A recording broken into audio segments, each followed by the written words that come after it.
বিসমিল্লাহ, আসসালামু আলাইকুম। আশা করি সবাই ভালো আছেন। আমরা সিলিং ফ্যান রিওয়াইন্ডিং নিয়ে আলোচনা করব। আমাদের আজকের আলোচনার বিষয় হলো বাস্কেট রিওয়াইন্ডিং। তো বাস্কেটকে আমরা অনেক সময় সিঙ্গেল লেয়ার ওয়াইন্ডিং বলতে পারি। এখানে একটা সিলিং ফ্যান আছে এবং সেখানে বেশ কিছু ওয়াইন্ডিং করা আছে। আমরা কিভাবে করতে হয় সেটা নিয়ে আলোচনা করব। তো দেখেন যে এখানে যে একটা সোলার, এই সোলারটির পিছনে যে কয়েলের একটা সাইড থাকে সেটাকে আমরা সিঙ্গেল লেয়ার বলি। আর এটা দেখতে অনেকটা ঝুড়ির মতো থাকে বিধায় তাই এটাকে বাস্কেট বলা হয়। তো এখানে দেখেন যে আমরা এই টার্মিনালটা প্রথমে যখন রেখে দিছি, তো এই টার্মিনাল রেখে দিলাম, তাহলে এই পাশে শেষ হলো, এটা শুরু হলো, এটা শেষ হলো। অনুরূপভাবে প্রত্যেকটা কোয়েলের আমরা এই সাইড শুরু ধরলে এই সাইড শেষ, তাহলে এটা শেষ, এটা শুরু।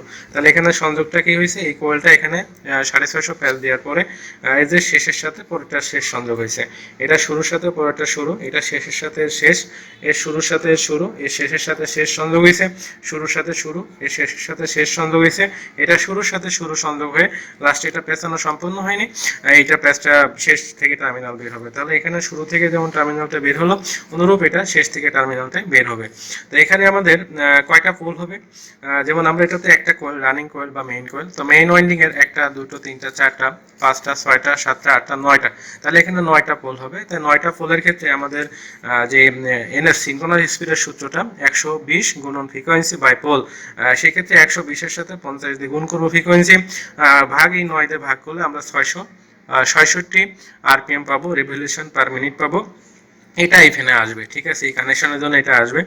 আর এর স্টার্টিং যেটা করতে হবে, স্টার্টিং এটা যেহেতু এখান থেকে আমরা শুরু করছিলাম, স্টার্টিংটা আমরা এখান থেকে অথবা এখান থেকে শুরু করে এটা যেভাবে পেঁচিয়েছি সেভাবে পেঁচাতে হবে।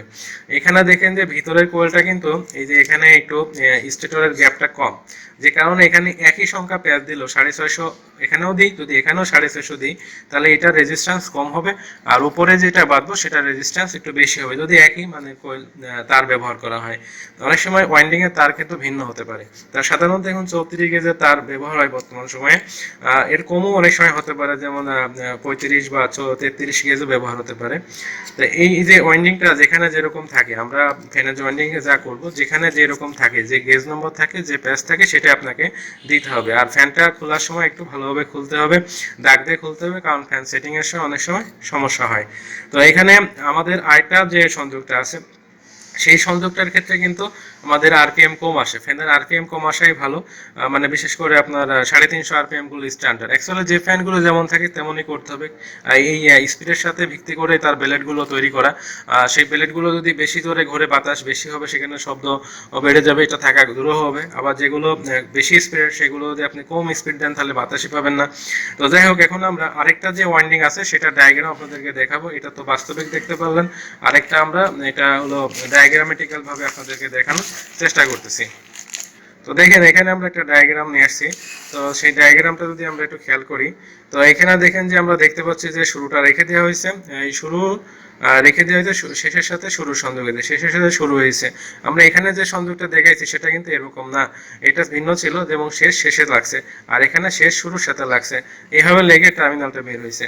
স্টার্টিং এর ক্ষেত্রেও তাই হয়েছে, যদি এমন হয় এই ক্ষেত্রে স্পিডটা কিন্তু কম হবে। তো আশা করি সবাই বুঝতে পারছেন। তো এই ধরনের ভিডিও পাওয়ার জন্য চ্যানেলটি সাবস্ক্রাইব করবেন, লাইক দিবেন, কমেন্টস করবেন, শেয়ার করবেন। ধন্যবাদ।